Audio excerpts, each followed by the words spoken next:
Hello, and welcome to James Leslie's Express Lane, where we get you out as fast as possible, bringing you the review for Life is Strange Before the Storm, Episode 3. Starting off with the general overview review of it, then we'll go on to spoilers. And I might talk more about episodes 1 and 2, and the regular Life is Strange just. I just got done playing, like, it's almost 6 o'clock in the morning. I just got done playing.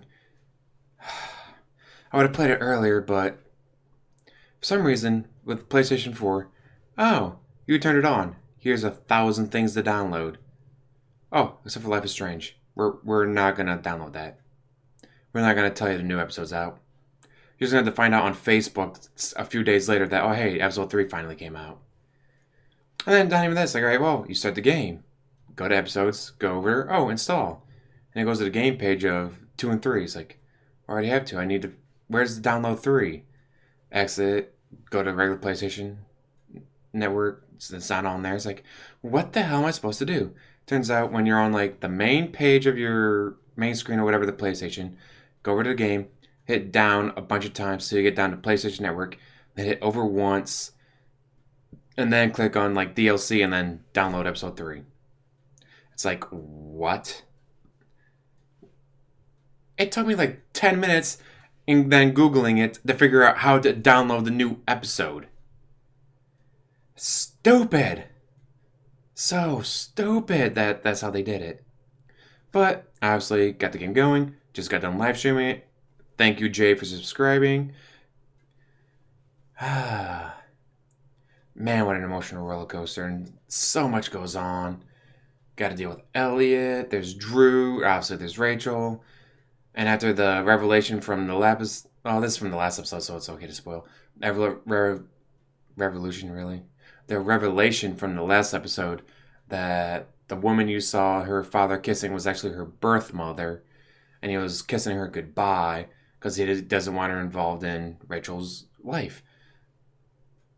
And it's like, what? Well, so we just burnt this forest down because of a misunderstanding. And as you can see, my Life is Strange shirt, love it. Anyways, I almost forgot to wear this. I was almost about to do the review without wearing this. Anyways, but yeah, so you start off from there, and the fire is still raging on. Drew's still hurt from his beatdown from the Damon Merrick. Your mom and step douche are obviously still a thing because they're still a thing in the future, but like he's moving in. He went through your stuff. You're pissed. He tries to make amends. And like, of course, of all the options, like, well, I did everything I could to make Joyce happy. It's like, no, that's gonna be my mama. I'm gonna do what I can to make her happy. I don't want her worried about me. I don't want her mad. I don't want her sad. I want her to be happy. So I made the choices that would make her happy, even though it's like, Chloe probably would have just ripped that picture in half and said, F you, step douche. But I want to make her mom happy. And so I did. Other choices, like small stuff here and there, it's like, alright, whatever. And there's one part of the game where you gotta fix the truck and you gotta, alright, look at what needs to be fixed. It's like, well, I need to really tighten that. I need to find the right tool for that. It's like, oh, well, the screwdriver won't do it. Oh, wrench. But it was a socket wrench, not a, like, wrench like that where you do that. So they want to use the pliers. It's like, that was stupid. But other than that, that's like about the only slow spot that like you couldn't get around it. Like there's spots here and there that you probably could have passed, but I didn't because I wanted to see everything and hear everything. This is one part about the only part of the game where it's like, all right, this is kind of stupid. Why are we doing this? You're of all the stuff you have the game do, this is something you don't have the game do. Where I actually have to go, all right, move the joystick, click, move the joystick, click, move the joystick, click, move the joystick, click. Like 5-10 minutes of me doing this, like, God, this is the only snag in the game that makes it not a 10 out of 10. It's a 9 out of 10. Don't get me wrong, it is a 9 out of 10. The entire series is, if not 9.5 out of 10, but that one snag is like, this is stupid. And there's other places here and there, it's like, where I was like, wait a minute, this isn't what I would do. This is what a scared 16-year-old girl would do. You got to remember, she's 16. She doesn't know what she's doing. Like, why did she do this? Why did she do that? It's like, because she's a 16-year-old girl. She doesn't know what she's doing. She's trying to do what she thinks is best, but she doesn't have the life experience to tell her that that's wrong. Like, the life experience is like, hey, don't do that. Do this instead. But she doesn't have that life experience. So she makes mistakes, which is realistic. That's one of those, like, for the art style that they use, so cartoonish, whatever, but it is the choices they make, the language they use, like the choice, like it is so realistic. It's amazing. Like they get the writers for this game to write, an actual TV show. It'd probably be one of the best TV shows out there because it would be so realistic. It wouldn't be, oh, heavens to Murgatroyd. I'm gonna be mad because I heard part of a snippet over a phone conversation. Be like, that's not what happens. You'd be like, hey, what did you just say? Not, oh, I'm gonna stew about this for 3 days and get pissy with them, and then cause drama. Like that doesn't happen in real life usually. At least that I've ever experienced or heard around me. That happens in TV shows and movies a lot though. It's cliche. It's a trope as they call it. Go to TV Tropes, great website. In fact, I might even link it down below just because I can. Anyways. But yes, for the episode, it's the final episode. Unless you get the deluxe edition, you have the bonus with Max, which is to be determined. I'll have to keep an eye out for that because, again, it'll be a case of, oh, yeah, the game came out a week ago. We just didn't tell you, though. Well, screw you guys. Should have told me. I mean, there's a lot that happened, but I don't want to spoil it. Just, if you already have the games, obviously you're going to play it because it is amazing. If you don't, get it. And actually, I would say play Before the Storm first, then play Life is Strange, because that way you get the full effect of your choices. There's no, well, that's not really that dramatic because I know what happens in the future. Or I better choose this because I know because of that in the future that this choice is like, that's the choice I need to make. Like, so play Life is Strange Before the Storm first, then play Life is Strange. Alright? If you want to stop watching, do it now, because after this is going to be spoilers. But if you do stop watching, like, subscribe, comment below. Have a wonderful day. 1, 2, 3. Alright, spoiler section. I had the choice. Tell her everything about her dad paying off Matt Damon, or Darren Merrick, that make her mom disappear one way or another, or hide the truth. When you're in the coma dream, or the knockout dream, whatever you want to call it, Sarah begs you to not tell Rachel, but it's like, no. Chloe would tell Rachel. Chloe would be like, no, Rachel needs to know the truth, so I told the truth. Because that's what Rachel would do. And to find out that her dad's been partnering up with Damon Merrick this whole time and trying to get rid of Sarah and going through any means possible, destroying evidence, collecting money, just insane. And it's like, so shady. And the entire time I'm playing, I'm like, no, if this wasn't a Life is Strange game, it'd be like, yeah, let's give her a second chance. But it's like, no, this is Life is Strange. Don't give her a second chance. It's going to bite you in the ass. But it turns out giving her another chance was the right choice. I should have not given her dad a second chance.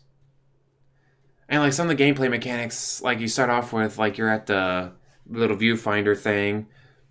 And it's like you're in a dream world, dream sequence, and he's explaining what happened. You're going through this thing. It was like, it was weird. It was trippy, but it was cool. I liked it. It was a good game mechanic explaining of the history of her mom and why he like cut her off and was actually paying her to stay away. Just like all that happened. Just wow. Great way of explaining the backstory without taking too much time or having a bunch of cutscenes, whatever. Just a great way of doing it. Don't Nod did an amazing job with that. Did an amazing job with the entire series, but it's like, but now I only have left is the bonus Max edition. There's not going to be any more Life is Strange. Hopefully, though, they'll keep making games like this, just not Life is Strange, but something different with new characters, new storyline, new plot devices, new everything, because this series is amazing. I want to see more. Hopefully, they'll be like Telltale series where it's like, no, they did The Walking Dead, then they did Game of Thrones, and they did The Wolf Among Us. Like, They take the same game mechanics but create all new stories with it. So hopefully Don't Nod and all that will be able to do the same thing with the Life is Strange series and use the same mechanics and all that, but create a whole new world and a whole new storyline and a whole new cast of characters that you fall in love with and want to see more of. Like, that is, like, these game series is so amazing. It's like, I want to see more. I want to know more. So I got the deluxe edition. You also get extra outfits for her to wear. I did Hot Dog Man this episode. But, man, that choice right there is just, do I tell her the truth? Because you find out that her, sorry, her dad is working with Damon Merrick, who's hardcore. Like, Frank is Barney the dinosaur compared to this guy. But this guy stabs Rachel Amber. It's like, if you didn't play the Life is Strange, you only play this one, you'd be freaking out. Once I played Life is Strange, obviously I know she doesn't die from this, but he stabs her and you get her to the hospital and she's like, I want to know the truth. Here's the code to my dad's office. It's my birthday, 0722. You get there and you find out that he's been working with Damon Merrick to make Sarah disappear. Sarah was a heroin addict, and that's why he took Rachel away from her and cut her off and paid her to stay away. But Sarah got clean. She went to rehab. She's been clean for a year. She stopped accepting the money because she wants to see her daughter now. But the one thing I don't like that the game didn't distinguish is between the birth mother and real mother. Like, yes, Rose didn't give birth to you, but she raised you and cared for you and loved you as her own. She is your mother. But anyways, so you trick Damon into telling you where he is with Sarah. So you take the money to him, and that's when all hell breaks loose. He injects her full of heroin, causing her to overdose and die. And after he stabbed Rachel, Frank saved the day, gets stabbed himself. He's hurt, bloody mess, but he comes back and saves the day. You don't see it. It all happens off screen while you're in a coma dream with Sarah. But it's like, it just at the end, he has the big knife that Damon was carrying. He's still a bit hurt and all that, but it's like Frank lived and he took care of the Damon problem. And then throughout the series, before the storm anyways, you had Elliot always texting Chloe, always asking her out, and honestly, if you're playing no, you can choose to take him up on or turn him down, but I always turned him down. Then he makes just a boneheaded decision that you might see in a 1980s romance teenage flick, which nowadays would be like, dude, that's fucking creepy. Back in the 80s, it would have been, oh, that's so romantic. But nowadays, it's like, no, dude, that's fucking creepy. Although he did make a really good point. Chloe, she wasn't the best, but what was that fight at the lumber mill, getting kicked out of school because she skipped again. Like, a lot of her issues started, like, the big issues started when she met Rachel. And LA's trying to explain to her, like, Rachel isn't good for you. She is an actress, and I'm not just talking on stage. In life, she is fake. But he gets into a lot of trouble, gets kicked out of school because of it. And it just makes me wonder, like, if you made different choices, would he not gotten kicked out? Would he be okay? And actually, you can get Sarah to meet, like, Rachel and Sarah to meet. Only 11% of the people have done it so far, according to the statistics, but I wasn't one of them. I was in the 89% who didn't. I was also in the 49% who told her everything. It's like, that last decision at the end of tell her the truth or don't tell her the truth was almost 50-50 even. It was 49-51 split, but almost 50-50 even split. It's like, if it was me, I probably would have hidden it, but this is Chloe Price we're talking about. Chloe Price is not going to hide this. And it's great, like, you get to see some, like, after the episode's over, you get to see them hanging out, being friends, Chloe dyeing her hair to, like, how it is in Life is Strange. And then, super sad. Just dark and depressing of Chloe's calling Rachel over and over again. 17 missed calls.